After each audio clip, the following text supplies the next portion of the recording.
সকল প্রশংসা মহান সৃষ্টিকর্তার নামে। আমার সকল গুরুকে জানাচ্ছি আমার হৃদয় থেকে শতকোটি প্রণাম এবং সালাম। তো হ্যালো গাইস, আপনারা সকলে কেমন আছেন? আশা করি সকলেই ভালো আছেন। আমিও আপনাদের দোয়ায় অনেক ভালো আছি। তো আজকে যে বানটা নিয়ে আসছি এটা হলো আরেক কঠিন বান। এই বানটা আপনাদেরকে আমি ভাষায় প্রকাশ করতে পারবো না যে এটা কি ধরনের কাজ করে। তো আমি এই বানটা বলার আগে কিছু কথা বলতে চাচ্ছি। দেখুন, আপনি বিনা কারণে যদি কারো ক্ষতি করে থাকেন তাহলে আপনার ক্ষতি অবশ্যই হবে। যে কোনো শত্রুর উপরে কাজ করতে গেলে আপনাকে ভেবে চিন্তে কাজ করতে হবে। যদি আপনি ভেবে চিন্তে কাজ না করেন তাহলে হিতে বিপরীত হবে। দেখবেন যে আপনার কাজে আপনি ধ্বংস হয়ে যাচ্ছেন। সবচেয়ে বড় কথা হলো, শত্রুকে যদি দয়া করে তাকে মাফ করে দেওয়া যায় তাহলে অবশ্যই মাফ করবেন। আর যদি দেখেন যে না, তার ক্ষতির পরিমাণটা এতই বেশি, তখন আপনি তার উপরে এই বানগুলো প্রয়োগ করবেন। এছাড়া কিন্তু বান প্রয়োগ করবেন না। বান প্রয়োগ করা খুব খারাপ কাজ। এটা খুব খারাপ কাজ। একজনের জীবন শেষ হয়ে যায়। মানুষ মনে করেন যে ছোরা দিয়ে যদি আপনাকে কাটে তাহলে সেখানে সেলাই দিলেও কিন্তু আপনি বাঁচবেন, কিন্তু এই বান এমন একটা জিনিস আপনার জীবনটাকে ধ্বংস করে দিবে। তো যাই হোক, আপনারা ভেবে চিন্তে কাজগুলো করবেন। আর যদি ভেবে চিন্তে কাজ না করেন, যদি মনে হয় যে না আমার শক্তি চলে এসেছে আমি কাজ করি, তাহলে দেখবেন যে আপনার বড় ধরনের ক্ষতি হয়ে গেছে। তো আমি সর্বপ্রথম যে কথাটি বলবো, যারা আমার এই চ্যানেলে যারা নতুন দেখতেছেন, যারা আমার ইউটিউব চ্যানেল দেখে তন্ত্রমন্ত্র শিখতে আগ্রহী, তারা অবশ্যই আমার এই চ্যানেলকে সাবস্ক্রাইব করবেন। এবং যারা ভিডিও দেখতেছেন তারা অবশ্যই আমার এই চ্যানেলকে সাবস্ক্রাইব করবেন এবং বেল বাটন অন করে রাখবেন, যাতে আমার নতুন ভিডিও আপনারা পেতে পারেন এবং আপনার বন্ধু বান্ধবের কাছে শেয়ার করতে পারেন, তারা যেন এই ভিডিও দেখে উপকৃত হতে পারে। যারা নিজেরাই কাজ করতে পারবে না তারা আমার কাছ থেকে চাইলে কাজ করে নিতে পারেন।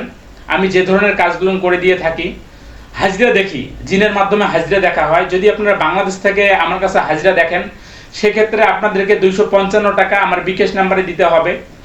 আর যারা বিদেশ থেকে আমার হাজিরা দেখবেন, যারা হাজিরা দেখতে চাচ্ছেন বিদেশ থেকে, কি বিষয়ের উপরে দেখবেন সেটা বলতে হবে। 551 টাকা তাদের হাজিরা রাখা হয়। বিদেশ থেকে যারা দেখবেন দেশের বাইরে, তাদের জন্য 551 টাকা হাজিরা রাখা হয়। তো এটাই। আর আমি জিন পরি, ভূত প্রেত, জাদুটোনা, বানবিদ্যা, বশীকরণ, বিচ্ছেদের উপর কাজ করে থাকি। আপনারা চাইলে লিখিত কন্টাক্টের মাধ্যমে আমার কাছে কাজ করে নিতে পারেন। তো এটাই ছিল আজকের আমার বলা। এখন চলে আসি মূল বিষয়ে, যে বানের বিষয়টা নিয়ে কাজ করতেছি। প্রথমে আমি আপনাদেরকে নিয়মটা বলে দিচ্ছি। এই নিয়মটা আপনারা ফলো করবেন, আপনাদের কাজ 100% হবে।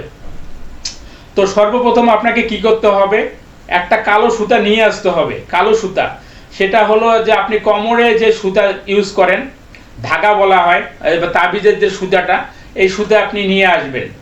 এই সুতা নিয়ে আসার পরে আপনাকে কি করতে হবে, শনিবার মঙ্গলবার দেখে শুকনা মরিচ 60টা জোগাড় করতে হবে, চুরি করতে হবে। এক কথায় দোকান থেকে না বলে চুরি করতে হবে।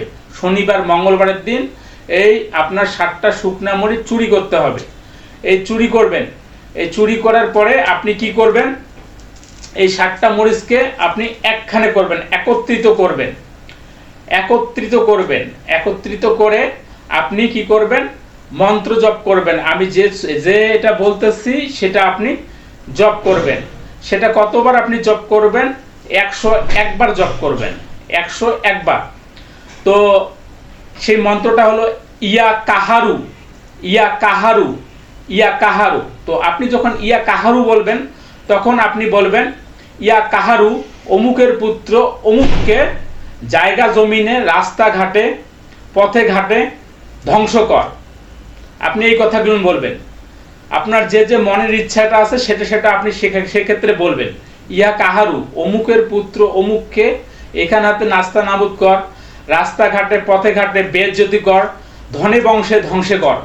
এই কথাটা বলবেন। এভাবে আপনি কি করবেন, 101 বার পাঠ করবেন ওই 60টা শুকনা মরিচের উপরে। যে 60টা শুকনা মরিচ আপনি চুরি করে নিয়ে এসেছেন, এই 60টা শুকনা মরিচের অবশ্যই বোটা থাকতে হবে, কোনো ফুটা টুটা কিছু থাকবে না।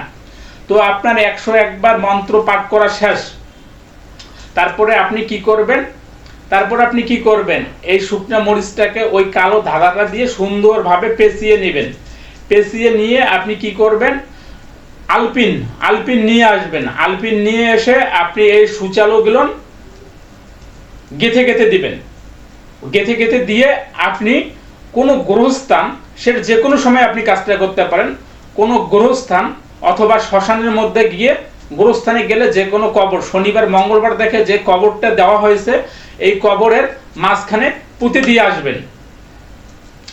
এই কবরের মাঝখানে পুঁতে দিয়ে আসবেন। যখন আসবেন তখন আপনি আর ফিরে তাকাবেন না। আর যদি পারেন শ্মশানে গেলে ঠিক সেম শ্মশানে যেয়ে হাফ হাত গর্ত করতে হবে। এক কথায় আপনার এক টাকরের উপরে গর্ত করতে হবে, গর্ত করে ওই জিনিসটা পুঁতে দিয়ে চলে আসতে হবে। তো এটাই ছিল আজকের আর এই কাহারু যদি আপনি সিদ্ধি করতে চান তাহলে আপনাকে এক কাজ করতে হবে।